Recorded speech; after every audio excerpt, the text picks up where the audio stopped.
Bonjour tout le monde, bienvenue sur ma chaîne. Aujourd'hui, je vous présente une recette de bagel. En fait, c'est une sorte de petit pain qu'on peut fourrer comme des sandwichs, ou alors vous pouvez très bien les utiliser nature. C'est une recette super facile, super simple, avec très peu d'ingrédients, du moins des ingrédients que je pense que tout le monde a à la maison. Alors, pour notre pâte, il nous faut 500 millilitres de lait tiède, 125 millilitres d'huile, 2 bonnes cuillères à soupe de sucre, 2 blancs d'œufs, oui, 2 blancs d'œufs, les jaunes on va les garder pour la dorure, un cube de levure fraîche, c'est l'équivaut à 42 grammes, et ensuite on a besoin d'une cuillère à café de sel et 1 kg de farine. Alors il est très important que votre lait soit tiède pour que la levure puisse s'activer. Si vous le faites avec du liquide froid, ben, jamais de la vie elle ne montera pas votre pâte.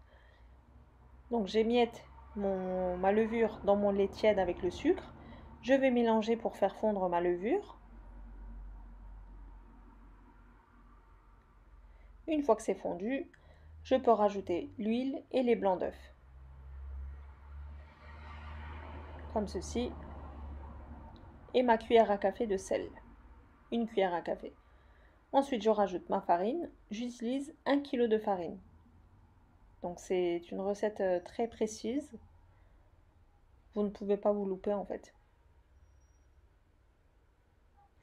Je commence à pétrir ma pâte. Aujourd'hui, je l'ai faite au robot, mais vous pouvez très bien la faire à la main aussi. On la pétrit bien jusqu'à ce qu'on obtienne une pâte bien lisse, bien élastique. La texture de la pâte doit être comme cela. Elle doit coller légèrement au doigt, mais elle ne doit surtout pas être beaucoup trop dure. Car si vous faites une pâte dure dès le départ, vous n'obtiendrez pas des petits pains moelleux. Ça, c'est pas possible. Il faut que dès le départ, votre pâte soit assez molle.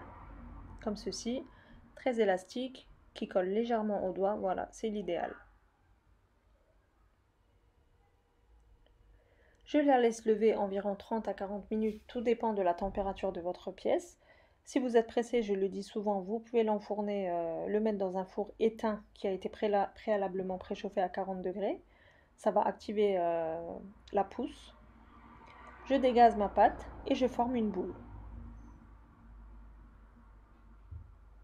Une fois que j'ai formé une boule, je farine de nouveau en dessous pour pas que ça risque de coller. Et je la couvre d'un torchon propre et je laisse reposer environ 10 minutes. Grâce à cette pause de repos, notre pâte va s'étaler très facilement. Voilà, comme vous voyez, elle a déjà commencé à gonfler. Je farine légèrement le dessus et je commence à l'étaler avec mon rouleau à pâtisserie sur une épaisseur d'environ 1 cm. Ne faites pas trop fin ni trop épais, car n'oubliez pas que ça va quand même gonfler à la cuisson aussi, vu qu'il y a de la levure dedans. Je commence à l'étaler. Vous allez voir, c'est une recette super simple. Après moi, le but de ma chaîne, en fait, c'est de vous partager des recettes simples, que tout le monde puisse réussir à les faire.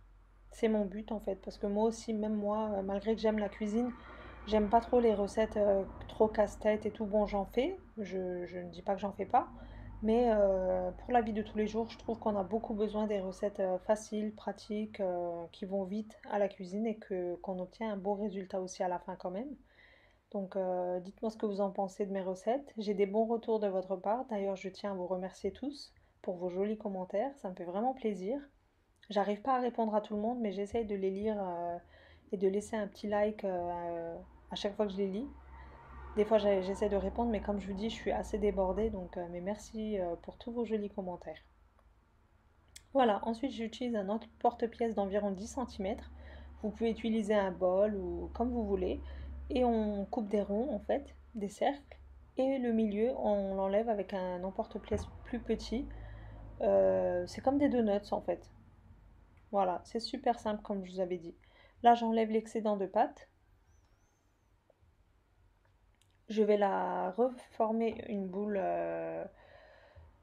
et je vais l'étaler de nouveau jusqu'à que j'ai plus de pâte en fait.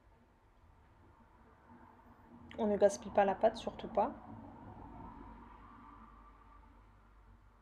Je forme une boule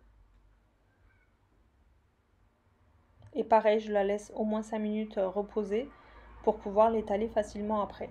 Donc le temps que je mets mes bagels sur ma plaque de cuisson, ben, ils vont reposer 5 à 10 minutes. Voilà.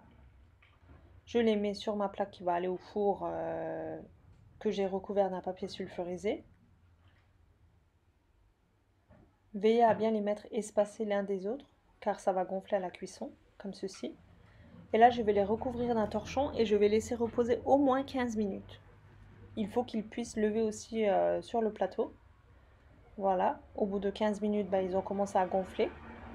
J'ai préchauffé mon four à 200 degrés. On avait deux jaunes d'œufs au début de la recette, donc on les a gardés.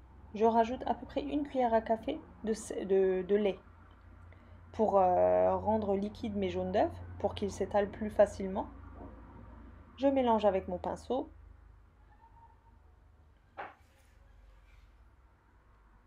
Et je vais étaler sur mes bagels qui ont bien levé. Mais très délicatement. Surtout ne mettez pas une pression avec le pinceau, car il ne faut pas dégazer en fait. Il ne faut pas qu'elle retombe la pâte. Voilà, comme ceci. Ensuite, j'ai parsemé de sésame blanc, non grillé. Mais c'est selon vos choix, hein. Vous pouvez très bien mettre du sésame noir, du sésame grillé, des graines de pavot, des graines de courge. Tout dépend selon vos goûts, ce que vous avez à la maison sous la main. Voilà. Ils sont prêts à être enfournés à 200 degrés, four préchauffé.